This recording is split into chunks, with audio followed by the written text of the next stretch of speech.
Dude, shouldn't you be working on Strangers, Gods, and Monsters? Yeah, whatever, it's fine. I mean, whatever. I've got till the end of summer. Dude, you realize the fall equinox is in like 7 days, right?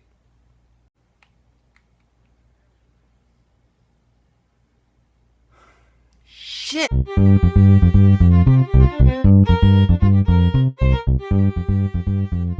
Hey YouTube, it's Travis, the Pagan Scholar, and are you ready for Strangers, Gods, and Monsters? I don't have anything funny to say, so let's get started. Strangers, Gods, and Monsters was first published in 2003 in the wake of it was a response by Richard Kearney to the events of 9/11. In the wake of the incredible patriotism and xenophobia that ensued with the events of 9/11, oh wow, this video is really timely, isn't it? Richard Kearney decided that there needed to be some sort of philosophy that engaged with the concepts of self, other, the stranger, hospitality, hostility, all these sorts of different things in light of the events of 9/11, but through the lens of philosophy instead of Fox News. So, let's get started on what he actually says in the book. Strangers, Gods, and Monsters is divided up into two sections, but within those sections there are a lot of subsections. In section 1 we've got Strangers and Scapegoats, Rites of Sacrifice, Aliens and Others, Evil, Monstrosity, and the Sublime, and my favorite, On Terror.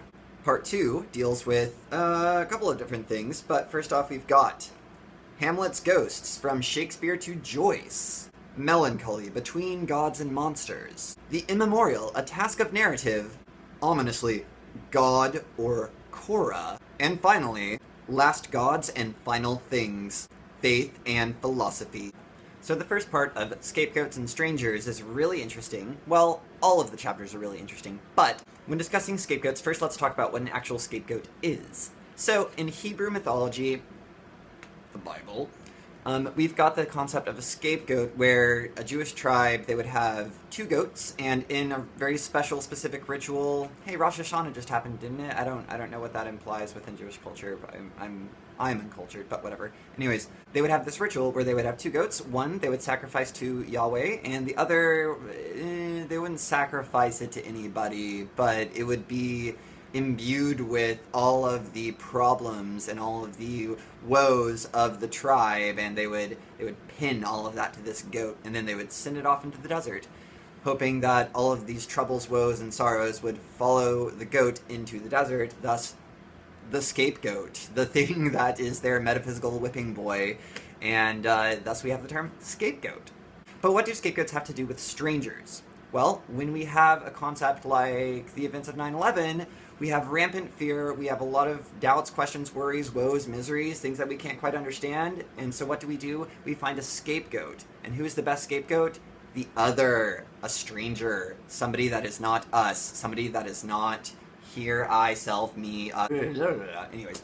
But when we're dealing with scapegoats and others, we have a couple of different concepts that we can think about as well. Monsters, that's what we can think about. I mean, really, you don't want to scapegoat your best friend. What you want to do is you want to scapegoat a stranger, a monster. So, what kinds of monsters are worthy of scapegoating? To quote the book, this is really hard to do on camera. Okay, cool. The integration of sacrificial monsters reveals the paradox that the monster is not only a portent of impurity, the root of monstrum in moner, to warn, but also an apparition of something utterly other and numinous, from the root monstrare, to show.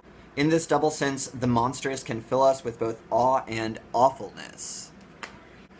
So, the monstrous is something that both warns us, or that we decide is an omen, something that we need to watch out for, like, oh, don't go near that monster, because, yeah, this is a warning against this monster. But also, the monster is something that shows us something that we are either inspired by or fearful of. And again, that goes into the concept of sublime in this video. Anyways, so we've got scapegoats, strangers, and monsters, but let's talk about gods, maybe? Actually, we can't get to gods just yet. We've still got a couple more things to say about strangers and monsters.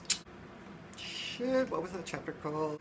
So in the second section, Rites of Sacrifice, Kearney uses examples taken from films such as the Alien series and Apocalypse Now, Redux. I have actually not seen either one of those movies, or the series, or that movie, but I'm cinematically uncultured. So I'm going to actually skip over that, but it's an amazing read. You don't have to watch the movies to understand what he's talking about. But if you watch the movies, I'm sure you'll understand it even more. Strangers. By talking about strangers in terms of aliens, be it extraterrestrial or a sense of otherness, you really start to understand the workings of concepts of self, other. Again, it's fantastic, but I can't really articulate everything that he's saying because reasons. Onward to evil, monstrosity, and the sublime. Actually, my favorite chapter.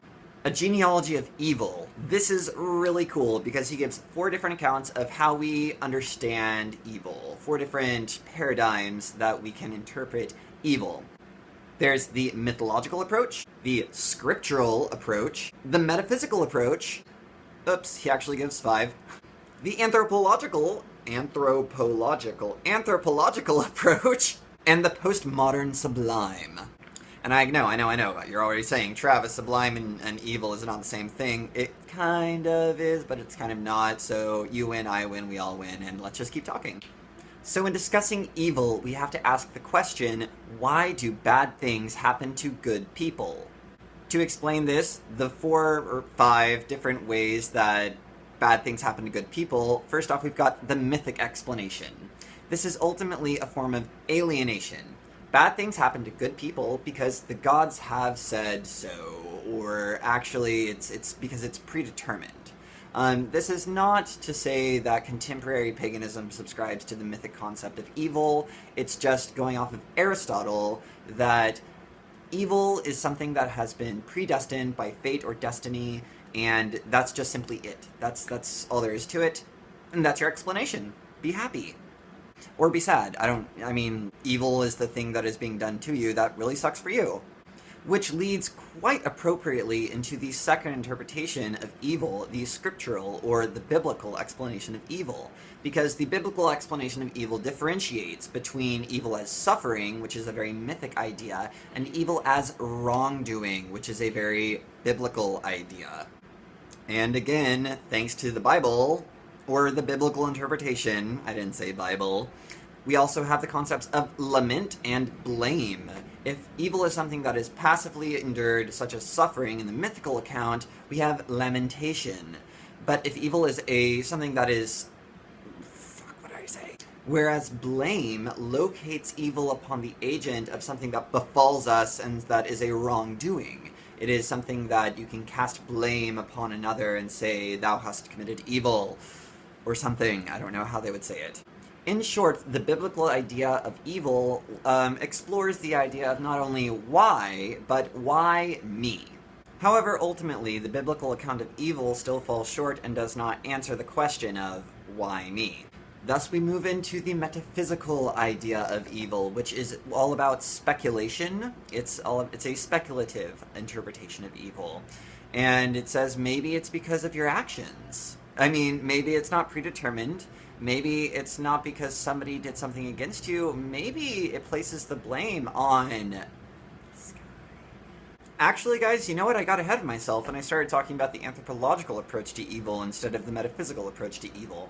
The anthropological approach to evil was brought up with Kant and his radical ethics. Radical ethics, is that what they're called? I am not a Kant scholar.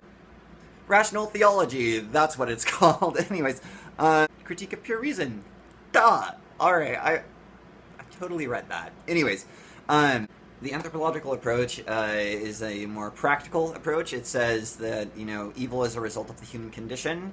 There are things that happen according to our cultures, according to our situations, and it places blame. It's built off of the metaphysical speculation of, why does evil happen to good people. Anyways, I'm already, tangled up in this mess, and it's been, a month since I've read this section. I'm just going to move forward to the parts that I have read recently, and we'll focus on that. But I will say this. Yeah, you can't really answer the question of why do bad things happen to good people. You can't. Unless you have an answer, please. Please enlighten me. Alright, so moving forward to the sublime. I know we already talked about this in the previous video, but I really wanted to touch on it again because it's such a fascinating topic. The sublime is taken in 3 or 4 different philosophers with Kearney. We've got Kristeva. She's a French philosopher. I have only read minimal things of her work, but she's fantastic. Who else? Lyotard and the aesthetic sublime. Zizek and the monstrous sublime, and that's scary. Oh, and the New Age sublime. Yeah, our section in the bookstore. And he talks about Joseph Campbell, who's fantastic. But anyway, it's kind of like varying degrees of the same speech. It's basically, the sublime is something that is so ephemeral, so effable, so evanescent, that it is completely beyond human reasoning, that there's no way that we can comprehend it.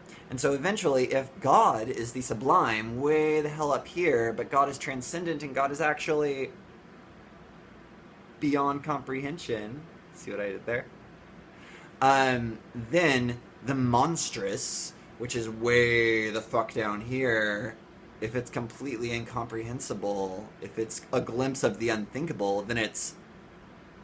Oh, yeah. It started to pop up again. You almost understood it, but then you didn't. See what I mean? It's... Eventually, the playing fields become the same because you can't understand what's going on. The sublime is so radically removed, it is so wholly completely other that there is nothing to comprehend, and so it inspires you with awe up here and terror down here, and ultimately those feelings disintegrate into the same thing. That is the postmodern sublime. Granted, the postmodernists screwed around with a lot of things, and I mean, they're fantastic, but don't lose yourself in the bog of obscurity that is postmodernism. That's why we have hermeneutics, to make sense of all of their shit. And you know what, guys? I actually think that I might need to leave you on a cliffhanger of the postmodernists. That's such a terrible cliff to be on. I'm so sorry. But you know what, guys? That's actually covered a fair majority of part 1 in Strangers, Gods, and Monsters. So what I'll do is I'll finish editing this, and then I'll upload part 2 tomorrow. So I'll consolidate all of this into one video, and then I'll upload it tonight, and then tomorrow I'll work on part 2. I hope that you made sense of this senseless babbling, and I hope that I haven't wasted 13, 14 minutes of your time. I don't know. But, as always, merry meet, merry part, and merry meet again.